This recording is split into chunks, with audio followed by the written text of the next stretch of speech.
Welcome to Spanglish Friends, the podcast for true beginner Spanish learners. Hola amigos, I'm Val, your co-host and experienced Spanish teacher from Venezuela. And I'm Em, your Australian co-host who's been learning Spanish for 10 years. Our goal is simple, to get you confident listening and speaking in beginner Spanish with content you'll actually use in real-life conversations.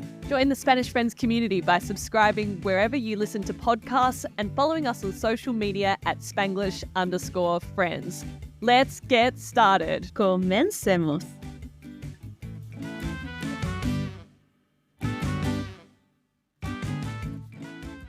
Hola, hola amigos, and welcome back. Hello, how are you, Spanglish friends? Welcome to episode 4, episodio 4 of the podcast. Yes, I can't believe we're up to episode 4 already. Time really does fly when you're having fun. Hey, Val. Absolutely am. Today's episode forms the first part of a 3-part series. That's right. And throughout the 3-part series, we're going to be answering the big question beginners are probably asking themselves, which is, how do you pronounce stuff in Spanish? That is a very common question, and we promise, Spanglish friends, by the end of this next 3 podcasts, episode 4, episode 5, and 6, you are going to be able to pick up any Spanish book, lyrics to a song in Spanish, and you are going to be able to pronounce every single word of that page correctly. What? Are you serious, Val? That's right. Now, obviously, you're not going to know the meaning of every word yet. That comes with time, all right?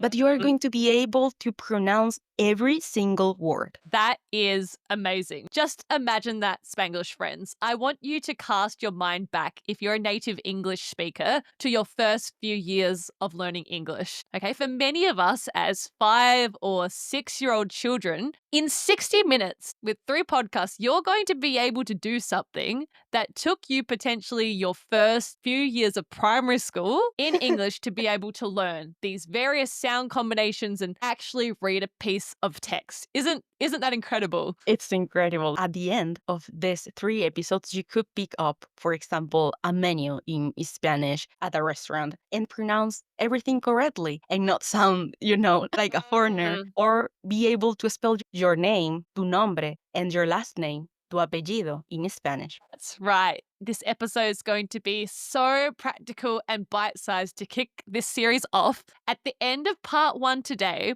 you're going to be able to answer these 3 questions confidently. Question number 1. Does Spanish pronunciation follow a set of rules? Question number 2. Are there any sneaky silent letters in Spanish that you need to be aware of? And number 3, what are these accents on top of Spanish letters? What are they for and how do you read them? Love it, Em. So let's jump straight into it. That's right. Strap your seatbelt on. We're heading back to primary school and the basics of language. Awesome. Question 1 that you need to be able to answer as a beginner learner is, does the Spanish pronunciation follow a set of rules? And the answer is, drum roll, yes! Woohoo! We are winning already. Absolutely. And this is what makes Spanish such a great language to learn and something that I loved as a beginner Spanish learners. Not only do they use the same alphabet as English, unlike languages like Japanese where you have to learn a whole new set of characters as well, the language is also phonetic. Now, what that means is that Spanish is pronounced exactly as it's written. 1 letter in Spanish equals 1 sound. Now, if you have only ever learned English, you may be thinking, but wait, isn't English pronounced as it's written? That's right. You might not even remember all the letter combinations as a native English speaker that you subconsciously learnt back in primary school. Okay? In Spanish, each letter generally represents 1 sound only. This is not the case in English, where 1 letter can represent different sounds. Let me give you an example. For example, the letter C in the word cat, versus the C in the word circle, circle, versus K in cat, K versus S. Okay, really cast your mind back to all the different sound combos we have in English, like the th sound how it's different, the TH in think versus that. They are two different sounds, but they are written the same. Or like the R in red versus the R in car. Red, versus car, R. They are two different sounds again. Or the SH sound in the words like sh versus fish, which is fish. These are Yeah. completely different sounds that are subconsciously in our brain in English. It's confusing, isn't it? Or it's just me? Yes. No, it is very confusing. Honestly, the more I started to learn Spanish, I was like, wow, I realize how difficult English is for non native speakers because of all of these tricky sound combinations and just how much easier it is to learn Spanish as a beginner. Exactly. So that's the amazing thing about Spanish, in my opinion. The pronunciation of a word is mostly determined by its spelling. If you know Mm. how each letter sounds, you can usually pronounce the word correctly without needing to memorize special rules. Isn't that amazing? Yeah, it is just so amazing. And that is how you could, in theory, pick up the first page of Harry Potter and the Philosopher's Stone in Spanish and you could read it. You wouldn't know the meaning of the words, but you would be able to pronounce every word properly. Awesome. Let me give you a simple example to bring it to life. The Mm. word cat in Spanish means gato. Gato. Here, the G is always pronounced like a hard G, like the word, for example, go in English. And the A is always going to be A. So it's always gato. It will always be pronounced that way. And that means the best thing about writing down Spanish is that you make fewer spelling errors. Since the Spanish pronunciation follows clear patterns and the vowels are consistent, a reminder taking us back to primary school, your vowels are your A, E, I, O, U sounds. We'll get to that in the next episode. Learning to pronounce words will help you automatically know how to write them. Now, I say this as an English speaker. I still am constantly spell checking the words I write in English. Like the word thorough. I can never figure out how to write the word thorough because it has so many different sounds in it. I actually spell check it to write it down for this exact example. No lie. I spell better in Spanish than I do in English because the phonetics are so easy. That's so funny. I'm always using a spell check in English too. One other thing that makes Spanish in some aspects easier than in English to pronounce is that Spanish really doesn't have a sneaky silent letter, unlike English, Mm. where you have words like night or dough with silent letters. Yeah, like KNIGHT, night, and though, which is just so sneaky. We also have words like pterodactyl that starts with the P. I love the random dinosaur example. Thank you. But yes, tell me about it. This was so confusing learning English. Yes, but there is one exception you need to know in Spanish, isn't there, Val? And this brings us to our second question that we're answering in today's podcast. Are there sneaky letters, silent letters in Spanish? Yes. There is There is. one sneaky letter that is silent. That's right. And that is the letter H, H in Spanish. For Mm. example, the word hola, which means hello, is pronounced like OLA, the pronunciation. Hola. The H in the beginning is silent at the moment you pronounce the word.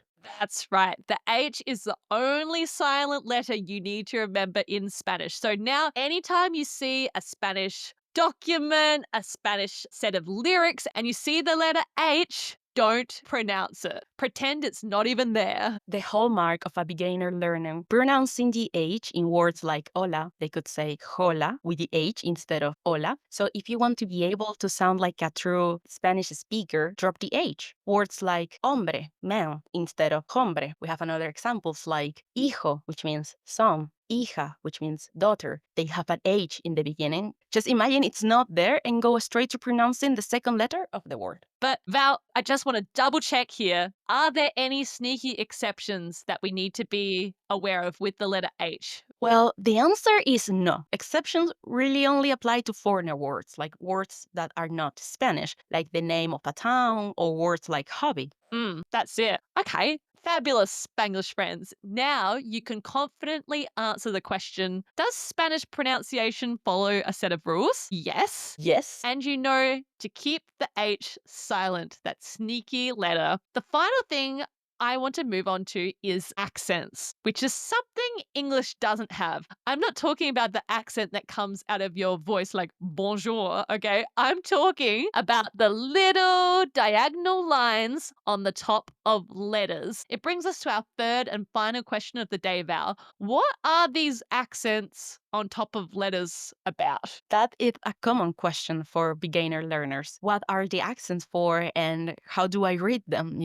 Is very Mm, common question. Well, some letters in Spanish words have accent on the top of them. They are funny little slanted lines on the top of vowels and only vowels, which are the A, E, I, O, U are in Spanish mm. A, E, I, O, U.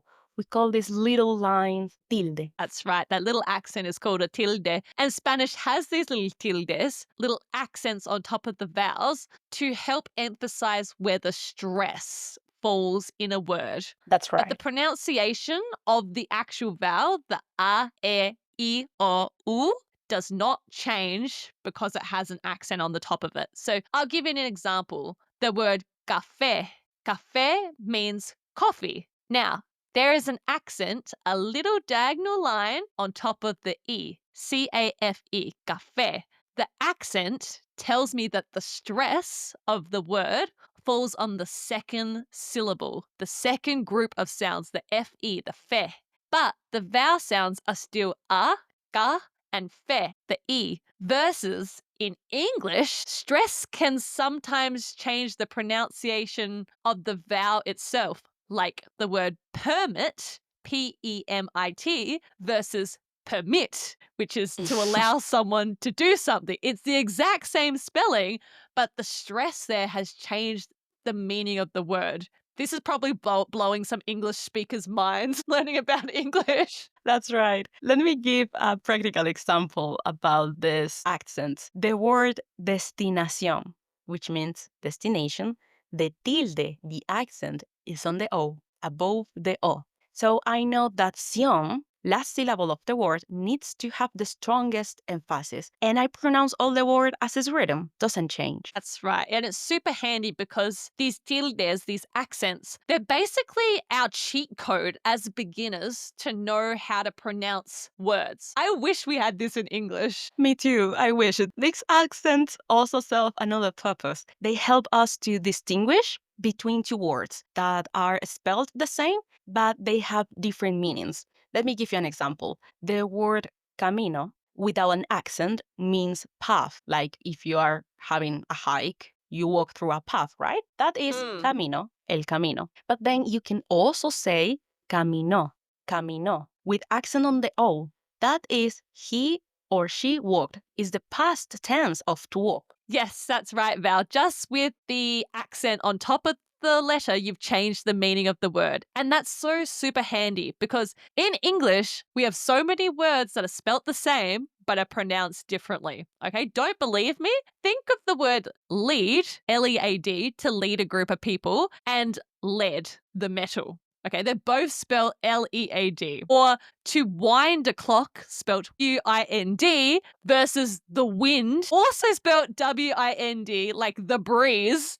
Okay, what about read and read, or minute versus minute? Okay, they are the same spelling. The list goes on and on. Whereas Spanish give you the accent and they clearly distinguish how you should be pronouncing it and which version of the word they're talking about. This brings all the memories when I was learning how to read in English. So confusing. Talk about confusing English. Dios mío. So we love accents in Spanish because in summary, they tell us two things, okay? How to put emphasis on the word and the meaning of the word if it's spelled the same, like camino and caminó. That's right. And Val, tell us, what do we do when a word doesn't have an accent on top of any of the vowels? Like, how do we know in those cases what part of the word we should be emphasizing? Well, that's a good question. In general, if it's a word with two syllables or more, you are normally going to emphasize on the second or second to last syllable. Hang on, Val,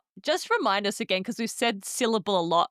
Remind us what is a syllable for those of us who haven't been in primary school for a while. Great, sure. A syllable is a unit of sound. in a word that usually contains a vowel sound, and it's the building block of pronunciation. For example, the word computer. This has 3 syllables, computer, with each part representing a separate beat or rhythm in the word. That's right. So it's that unit of sound. So in Spanish, when we have a word that's written completely without any accents, any little lines above the vowels, a, e, I, o, u, the a, e, I, o, u, we are going to put emphasis on the second to last syllable in general. Let's help bring that to life, Val. For example, the word casa. Casa means house in Spanish, a 2-syllable word, right?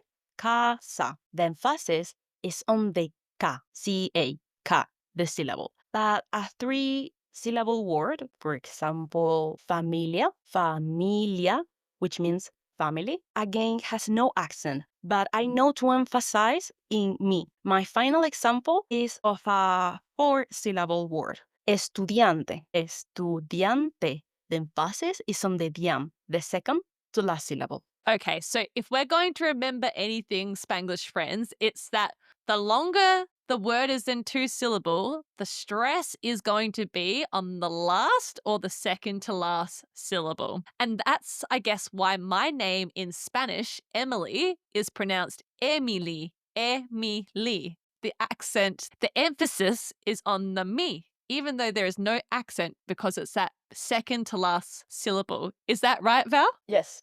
That's 100% correct, Emmy. Tú eres una muy buena estudiante. You are a good student. Thanks, Val. Thanks, Profe. Okay, amigos, we know now we've got all this information, the brain juices are flowing. We know if we're going to learn it, we need to put it into active practice. That's how we store long term memory in our brains. And the best part of our Spanglish Friends podcast is coming now because we're going to have a conversation, una conversación, using the material we have just learnt today, plus building on the concepts we learnt in our first content episode, episodio 3, to introduce ourselves. Great. So let's set the scene for today's practice conversation. Let's imagine I'm in a grocery store and I'm about to buy an ice cream from our cashier, Emmy. Yes, so we're going to have a very quick little interaction that Spanglish friends you could practically use tomorrow if you're going to go and buy something from a store in Spanish. Pay attention to the transcript if that's going to be useful to understand how we pronounce the words based on their syllables. Are you ready, Profe Val? Sí, sí, sí. Comencemos.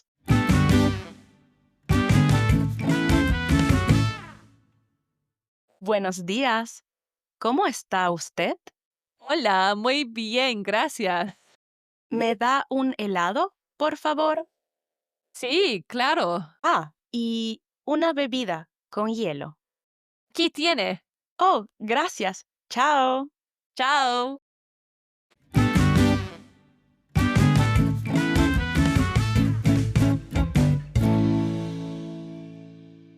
Awesome, amigos. How did you go with that quick little conversation? Did you pick up some familiar words? Did you know what was going on? Are things starting to click? Again, don't worry if you didn't catch every word. That's not the Mhm. point, okay? No. The point is that you are starting to listen and understand Spanish conversation that you could actually use in real life, applying the concepts we are learning each episode. That's right. I couldn't say it better, Val. So, to kick off our debrief, our lowdown, all right, we collectively said in that conversation 3 words that started with the letter H, ache. Notice how you didn't hear any of them?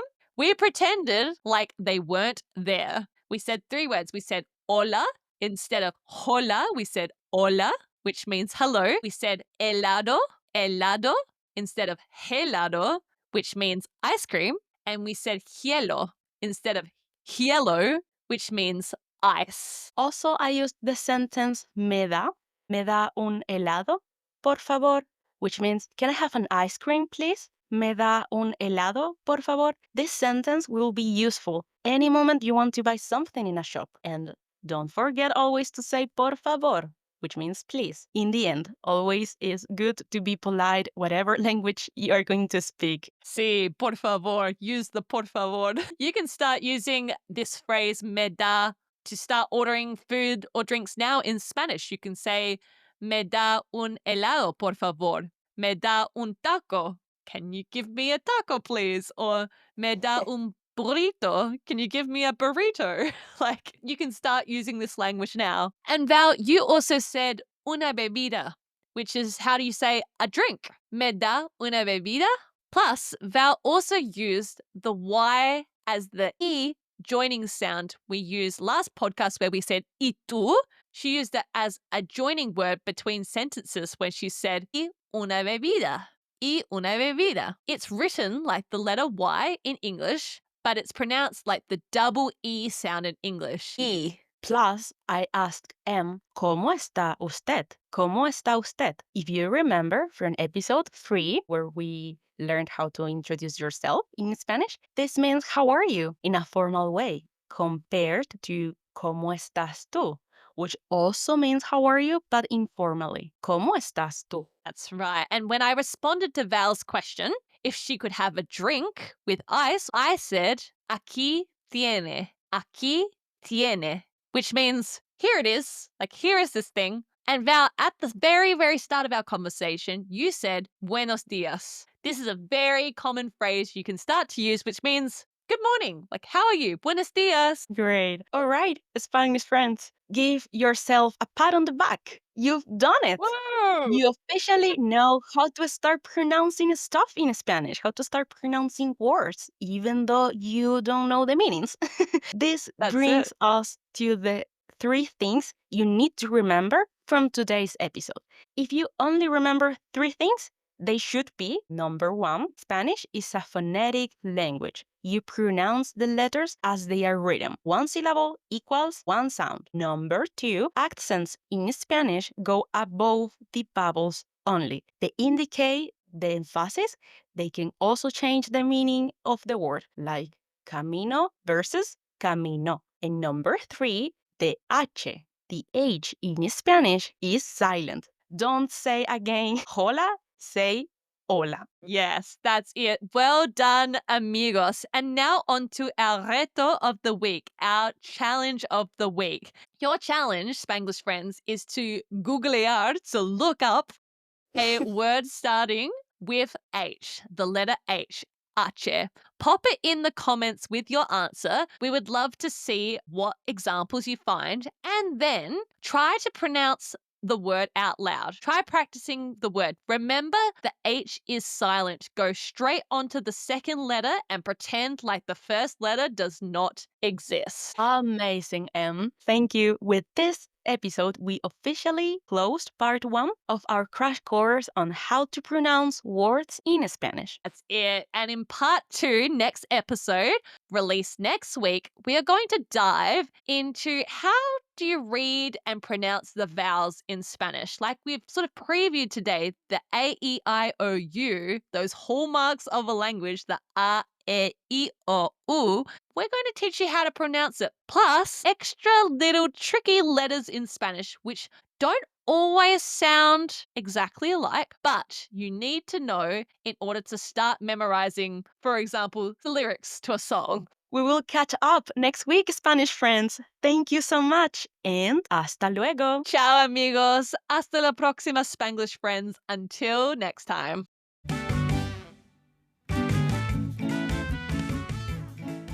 Thank you for listening to Spanglish Friends. We are both so proud of the time you're investing to level up your Spanish listening and speaking skills. If you've enjoyed today's episode, follow us and give the show a rating wherever you listen to podcasts. Or even better, tell a friend about the show. It's how we can help even more people on their Spanish learning journeys and continue to grow our awesome, supportive community. Don't forget to check out our socials, including Instagram and TikTok at Spanish_friends for even more beginner Spanish fun. Congratulations on taking another step today towards your Spanish learning goals. Ciao, Spanglish amigos. Until next time. Hasta la próxima, amigos.